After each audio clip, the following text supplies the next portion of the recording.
पर्वतों से आवाज आई है, पहाड़ों से आवाज आई है, पर्वतों से आवाज आई है, गांव से आवाज आई है, गलियों से आवाज आई है। उठो नौजवानों, फिर से इनकलाब आई है, फिर से इनकलाब आई है बहुत अंधियार, है बहुत अंधियार, एक सूरज निकलना चाहिए, है बहुत अंधियार, एक सूरज निकलना चाहिए।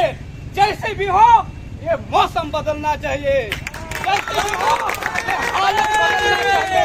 जिंदाबाद जिंदाबाद जिंदाबाद जिंदाबाद। आज आप सभी के बीच आपका बेटा आया है, आपका भाई आया है, आपका भतीजा आया है। क्यों आया है? आपका हालत बदलने आया है, आपका तस्वीर बदलने आया है।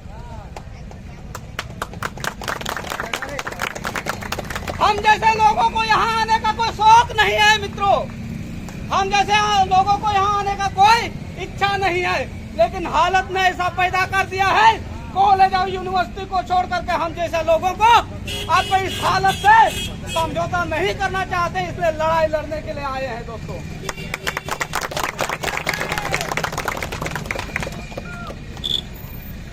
आप देखे होंगे नेता लोग यहाँ अभी आ रहा है घूम घूम करके हेलीकॉप्टर से। आपको पता होना चाहिए एक दिन का एक हेलीकॉप्टर का चार्ज 30 से 35 लाख रुपया है,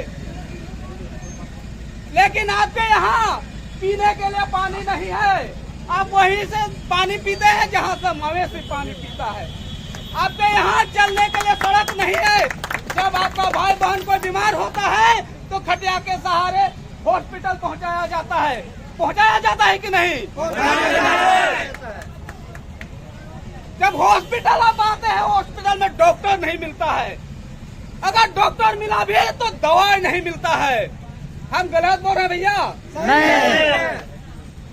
और मुश्किल से एक या दो डॉक्टर आया तो आने के बाद एक चिट्ठा लिख देता है रेफर का, और ब्लॉक से आपको रेफर क्या दिया जाता है? कहाँ? सोनाजुड़ी हॉस्पिटल, और वहाँ कुछ नहीं है, झुनझुना के सिवाय कुछ नहीं है। फिर वहाँ से आपको रेफर कर दिया जाता है कहाँ? मालदा, पश्चिम बंगाल या फिर दुमका। वहाँ भी आपके लिए इलाज की व्यवस्था नहीं है। जब आपका सेवक बीमार होता है, उसका परिवार का कोई सदस्य बीमार होता है, उसके लिए एयर एम्बुलेंस का व्यवस्था होता है। यहाँ चढ़ता है, दिल्ली में उतरता है, और दिल्ली में एम्स में उसका इलाज होता है, बड़े बड़े हॉस्पिटल में उसका इलाज होता है कि नहीं? लेकिन आप इलाज के अभाव में तड़प तड़प के मर जाते हैं भैया, तड़प तड़प के मर जाते हैं। और यही चीज हम जैसा लोगों को यहाँ आने के लिए प्रेरित करता है।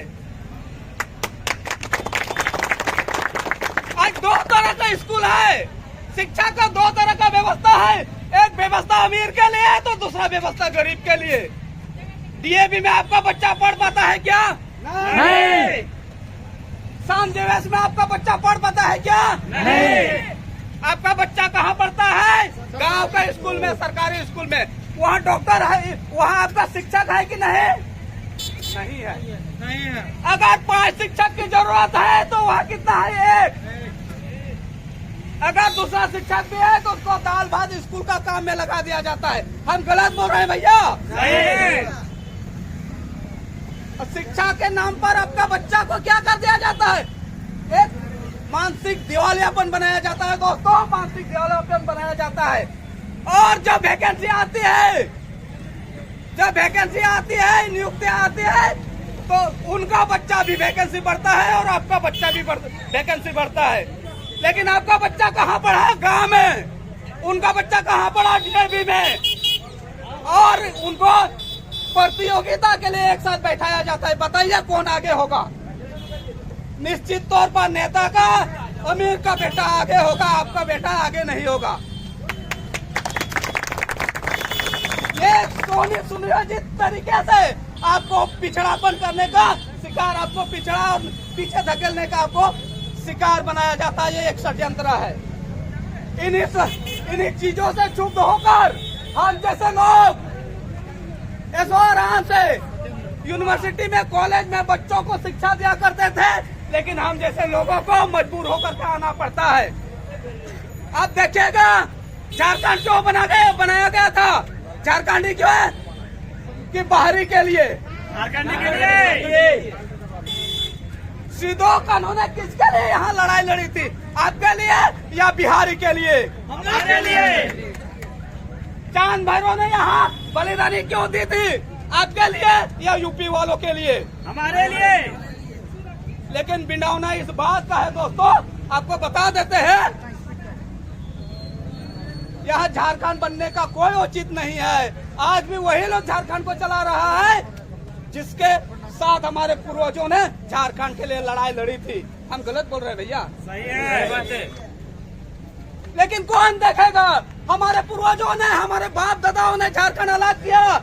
हमारे सीधो कानून ने इस देश के लिए बलिदानी दी। इस देश को बचाने का संकल्प हमें लेना होगा, नहीं तो बाहरी लोग हमें लूट के खा जाएंगे दोस्तों, खा जाएंगे।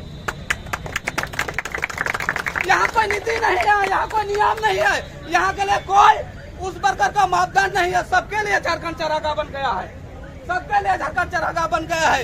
इसी चीज को गंभीरता से लेते हुए हम लोगों ने ठाना है कि हम लोग लड़ाई लड़ेंगे, वंचितों की लड़ाई लड़ेंगे, शोषितों की लड़ाई लड़ेंगे और आपके हक की लड़ाई लड़ेंगे। अब हमारा लड़ाई में साथ दीजिएगा या नहीं दीजिएगा? कहा जाता है मरी हुई मछलियाँ जलधारा के साथ बहती है, मरी हुई मछलियाँ जलधारा के साथ बहती है। अगर आप जिंदा हैं तो जलधारा के विपरीत बहिए, नहीं तो जिंदा होने का कोई सबूत नहीं है आपके पास। आज बहुत कुछ कहने के लिए तो शब्द है, क्योंकि समस्याओं का अंबर यहाँ इतना है कि बोलेंगे तो हमको लगता है 1-2 घंटा लग जाएगा। लेकिन बहुत सारे लोग इस भीड़ में हैं, शायद कहीं जाना चाहते हैं। मैं उनको परेशान नहीं करना चाहता हूँ, घोषित कर दीजिए हम निर्दलीय से हैं। इसीलिए कोई पार्टी नहीं, सभी पार्टी ने हमको ठाका है। कोई पार्टी नहीं, ना जेएमएम ना बीजेपी, किसी के गुलाम में हम लोग नहीं रहेंगे।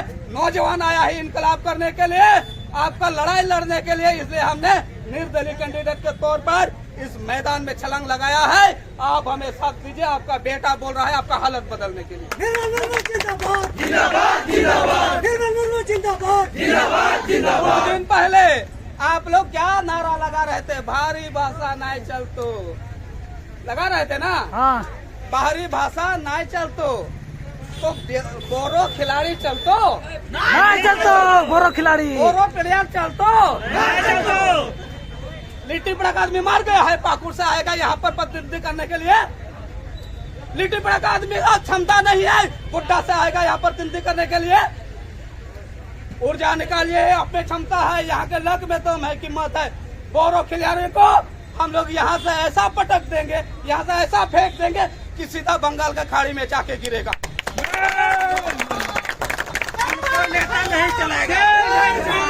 आएगा वो लोग आपको 500 रुपया देगा और कहेगा कि वोट दीजिए भैया, देश बचाना है। 500 रुपया में आपका बोल ही लगाइएगा, लगाने के लिए वे लोग आएंगे।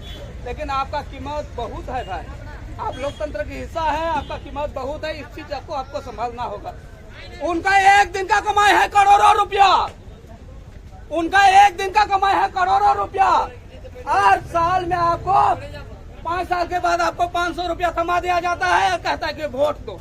आप वोट दीजिएगा उनको? नहीं देंगे। यही लोग ने बाप दादाओं के समय भी हम लोग को बेचा था, अभी भी बेच रहा है। अगर हम आज सचेत नहीं हुए तो हमारा पीढ़ी को बेच के खा जाएंगे दोस्तों, बेच के खा जाएंगे। इसलिए कहने को तो बहुत कुछ है, लेकिन इन्हीं चंद शब्दों के साथ अपनी पानी को विराम देते हैं। लेकिन सबसे मेरा आग्रह है, आज आपका भाई, आपका बेटा, आपका भतीजा आया है आपका हालत बदलने के लिए, तस्वीर बदलने के लिए, इन बेईमानों से लड़ाई लड़ने के लिए, इन भ्रष्टाचारियों से लड़ाई लड़ने के लिए आप हमें साथ दीजिए। हम लोग नया मुकाम हासिल करेंगे और नया इतिहास लिखेंगे। आज का युवा, आज का नौजवान केवल इतिहास पढ़ने के लिए पैदा नहीं हुआ है, इतिहास गढ़ने के लिए पैदा हुआ है। मैं इन्हीं शब्दों के साथ अपनी पानी को विराम देता हूँ। आपसे भी जोहार।